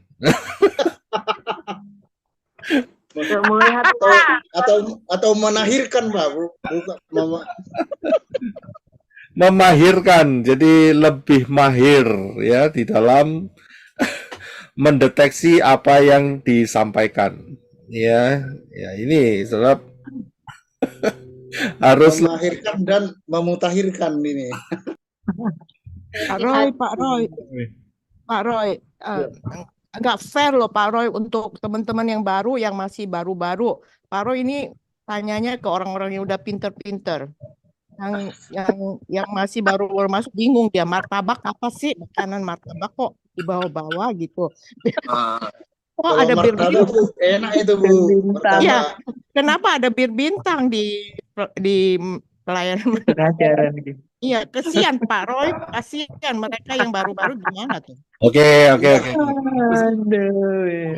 Etikanya Ibu, itu etika Pak, jangan sebut etika nama. betul, supaya jangan sebut nama nanti. Kalau yang lama itu kan pengajaran Pak Roy. Pengajaran Pak Roy yang lama kan 1960. Ya, jadi kalau saudara ikutin pengajaran di Duo Hybrid, saudara akan banyak mengenal itu. Ya. 1960, Pak. Lemak bahasa Inggrisnya itu dia, ya. Kemudian ikannya nggak usah diganti. Kemudian saudara ya kalau kucing menjilat, kucing itu apa? Cat. Kemudian menjilat itu bahasa Inggrisnya adalah lick. Ya, tapi harus pakai to depannya, ya kan? To lick. Ya udah, saudara sendiri dengan Iya. Ya. Kenapa martabak? Karena martabak itu terkenalnya di daerah mana? Timur Tengah. Timur Tengah. Gimana? Ya kan? Mengapa kok ada bulan sabit dan berbintang? Nah, di mana saudara bisa temukan itu? Di sana. Nah, setiap hari Jumat ada yang ngoceh. Ya, itu saudara lihat ngocehnya dari mana? Di atasnya Tiap itu hari. Surat kabar, surat Gereja kabar. bawah, Pak. bulan dan Gereja bawah. berbintang. Begitu loh. Jadi ya. Shalom Pak Roy. Ya, shalom. Ibu Rina, nggak apa-apa. Kami berusaha mengejar.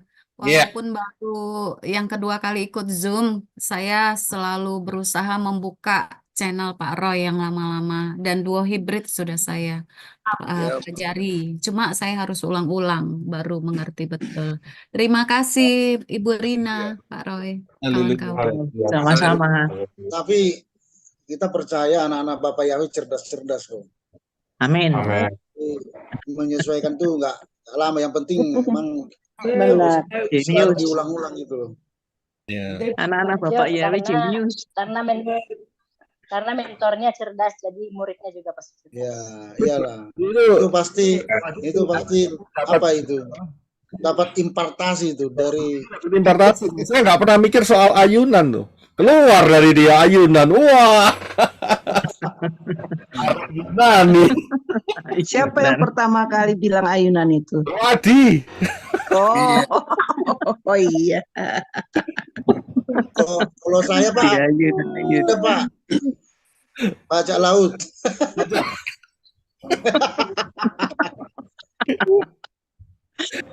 Bajak laut maksudnya apa, Pak John? Ayo. Baca berapa? Yang mata satu, Ah, yang mata tutup. apa itu mata satu? Nah, itu dia. Mata satu Satan berarti. Kalau Ilum. masuk Ilum. apa belum nih Pak? Kenapa?